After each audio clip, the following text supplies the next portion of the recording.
empresa construirá sua página na internet e espera atrair um público de aproximadamente 1 milhão de clientes. Para acessar essa página, será necessária uma senha com formato a ser definido pela empresa. Existem 5 opções de formato oferecidas pelo programador, descritas no quadro, em que L e D representam respectivamente letra maiúscula e dígito. Então nós temos um quadro com 5 opções e o seu formato. As letras do alfabeto, entre as 26 possíveis, bem como os dígitos, entre os 10 possíveis, podem se repetir em qualquer das opções.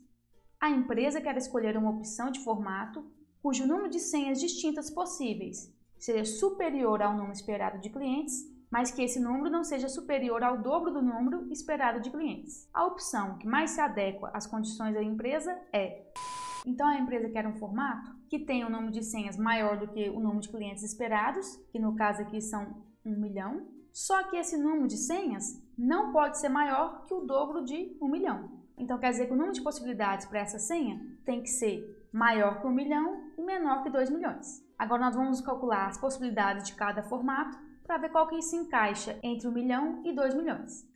No primeiro formato, nós vamos ter uma letra e 1, 2, 3, 4, 5 dígitos. Vou colocar aqui 6 tracinhos, um para a letra e os outros para os números. Para eu escolher a letra, eu tenho 26 possibilidades. Então, beleza, 26 possibilidades. Agora, para eu escolher o dígito, eu tenho 10 possibilidades. E percebo que falou que a letra e os números podem se repetir. Então, para o próximo número, eu vou ter também 10 possibilidades, depois 10, 10 e 10. Agora, pelo princípio fundamental da contagem, é só eu multiplicar todas as possibilidades. 26 vezes 10 vezes 10 vezes 10 vezes 10 vezes 10. Vai ficar quanto? Vai ficar 26 mais 1, 2, 3, 4, 5 zeros. Então ficou 2 milhões e 600 mil. 2 milhões e 600 mil ultrapassa o dobro do número de clientes esperado. E falou aqui que isso não pode acontecer. Então a gente já elimina a opção 1. Na opção 2 eu só tenho dígitos. São 6 dígitos. O dígito eu tenho 10 possibilidades. Então vai ficar 10, 10, 10, 10, 10 e 10.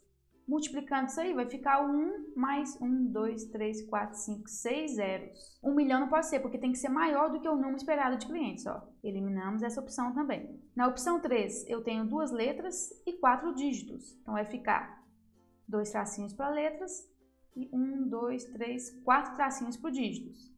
As letras 26 e 26 e os dígitos 10, 10, 10 e 10. 26 vezes 26 dá 676. E vou acrescentar mais 4 zeros. Então deu 6 milhões. Então passou muito do que o dobro. Então não pode ser também. Quarto formato. Eu tenho 1, 2, 3, 4, 5 dígitos. Então vai ficar 1, 2, 3, 4, 5 e tudo 10. Multiplicando isso aqui, vai ficar 1 mais 5 zeros, que vai dar 100 mil. 100 mil também não dá. Está abaixo do que o número esperado de clientes. Então, nós já sabemos que vai ser o formato 5, letra E. Eu tenho 3 letras e 2 dígitos.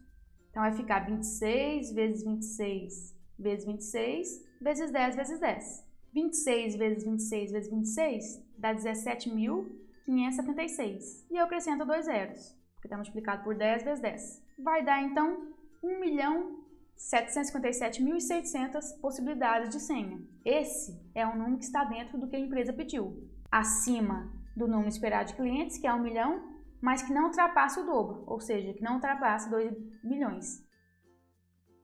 O diretor de uma escola convidou os 280 alunos de terceiro ano a participarem de uma brincadeira. Suponha que existem 5 objetos e 6 personagens numa casa de 9 cômodos. Um dos personagens esconde um dos objetos em um dos cômodos da casa.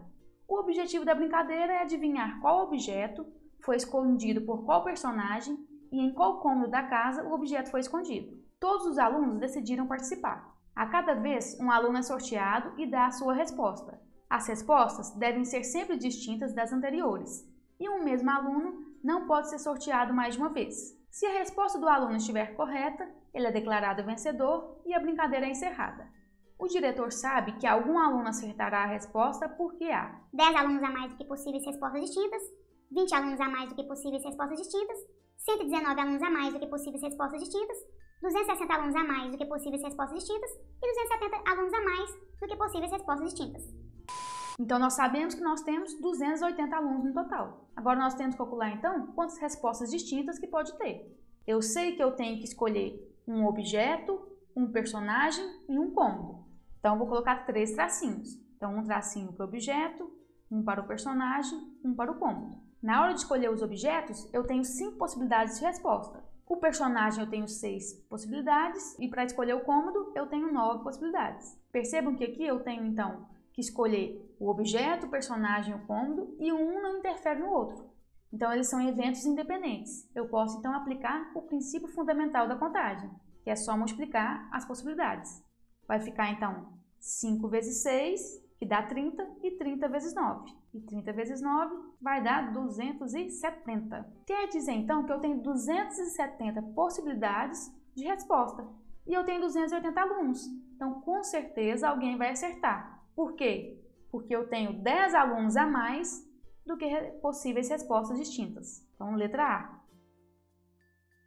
No Nordeste brasileiro, é comum encontrarmos peças de artesanato constituídas por garrafas preenchidas com areia de diferentes cores, formando desenhos. Um artesão deseja fazer peças com areia de cores cinza, azul, verde e amarela, mantendo o mesmo desenho, mas variando as cores da paisagem, casa, palmeira e fundo, conforme a figura.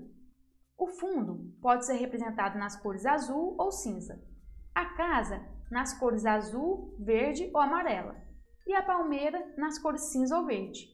Se o fundo não pode ter a mesma cor nem da casa nem da palmeira, por uma questão de contraste, então o número de variações que podem ser obtidas para a paisagem é: eu tenho então que pintar o fundo, a palmeira e a casa. Vamos primeiro escolher o fundo. O fundo pode ser representado nas cores azul ou cinza.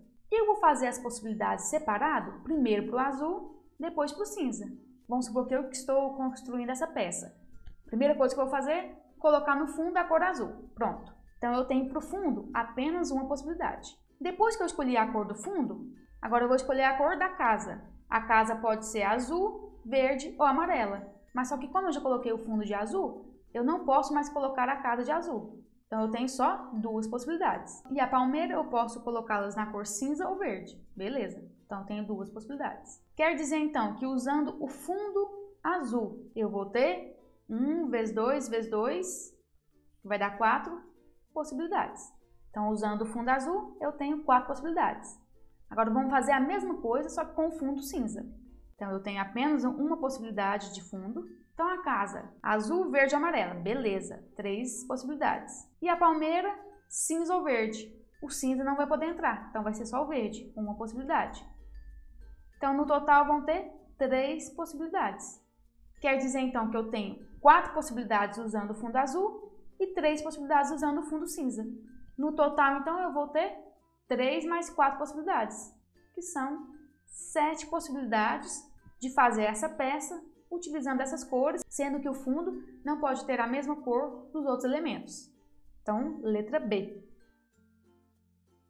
O código de barras, contido na maior parte dos produtos industrializados, consiste no conjunto de várias barras que podem estar preenchidas com cor escura ou não. Quando o leitor óptico passa por sobre essas barras, a leitura de uma barra clara é convertida no número 0 e a de uma barra escura no número 1. Observe a seguir um exemplo simplificado de um código em um sistema de código com 20 barras. Se o leitor óptico for passado da esquerda para a direita, irá ler 0, 1, 0, 1, 1.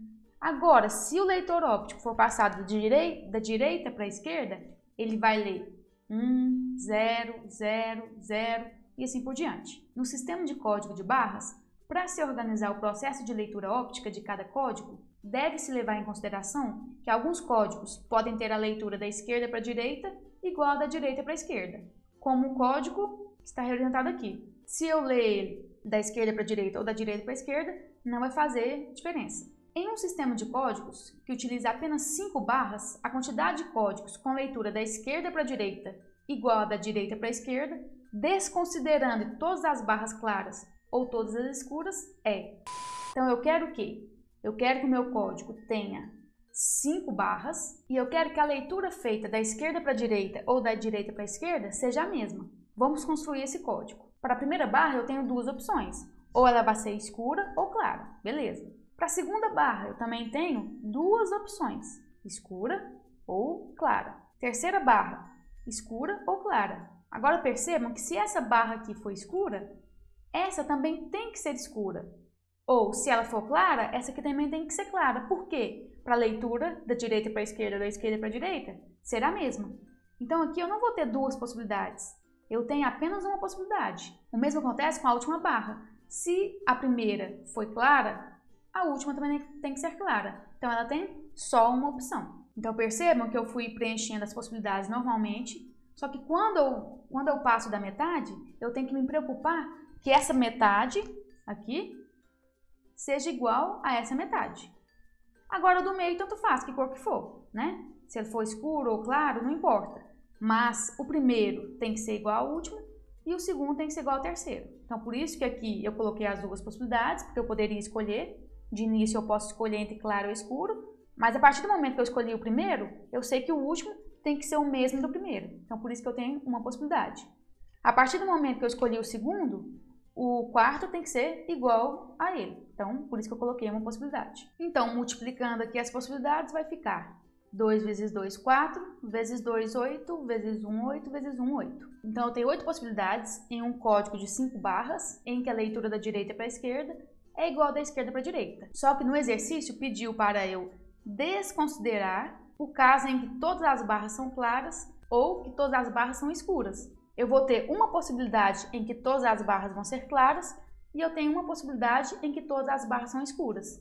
Então, na verdade, eu vou ter 8 possibilidades menos essas duas que pediu para considerar. Então, 8 menos 2 seriam 6 possibilidades. Letra D. Um cliente de uma videolocadora tem o hábito de alugar 2 filmes por vez. Quando os devolve, sempre pega outros 2 filmes e assim sucessivamente. Ele soube que a videolocadora recebeu alguns lançamentos, sendo 8 filmes de ação, 5 de comédia e 3 de drama, e por isso estabeleceu uma estratégia para ver todos esses 16 lançamentos. Inicialmente, alugará em cada vez um filme de ação e um de comédia. Quando se esgotarem as possibilidades de comédia, o cliente alugará um filme de ação e um de drama, até que todos os lançamentos sejam vistos e sem que nenhum filme seja repetido. De quantas formas distintas, a estratégia desse cliente poderá ser posta em prática? Vamos fingir que nós somos esse cliente e a gente está indo na locadora. Falou que primeiro ele vai alugar um filme de ação e um de comédia, até esgotar as possibilidades de comédia. Então vamos lá. Então, ação, ele tem 8 possibilidades, comédia ele tem 5. Beleza, ele vai voltar lá para alugar ação e comédia também. Que aí vão ser 7 possibilidades para ação, 4 para comédia. Isso vai acontecer até acabar os filmes de comédia. Então, até acabar os filmes de comédias, ficou da seguinte forma, né? Então, sempre aqui, ó, um de ação, um de comédia, um de ação, um de comédia. Beleza. Depois, falou que ele vai começar a alugar um de ação e um de drama. Então, ação e drama. Ação, agora tem 3 possibilidades e o drama tem 3 possibilidades. Ação vai ter 2, drama 2, ação vai ter 1, drama 1. Então, o que eu teria que fazer? Eu teria que multiplicar todas essas possibilidades. Só que eu dou uma olhada nas alternativas e não tem um resultado. Tem o cálculo feito para chegar nesse resultado. O que eu poderia fazer aqui, então? Eu percebo que o 8, 7, 6, 5, 4, 3, 2, 1 é 8 fatorial. Então, seria para escolher os filmes de ação. Agora, para escolher os filmes de comédia, ó, 5, 4, 3, 2, 1. Então, 5 fatorial. E para escolher os filmes de dramas, tá 3, 2, 1. Então, 3 fatorial. Então, para fazer esse exercício, eu nem precisava de pensar qual filme que ele ia alugar primeiro. Era só eu ver que para alugar os filmes de ação, ele tem 8 fatorial de possibilidades.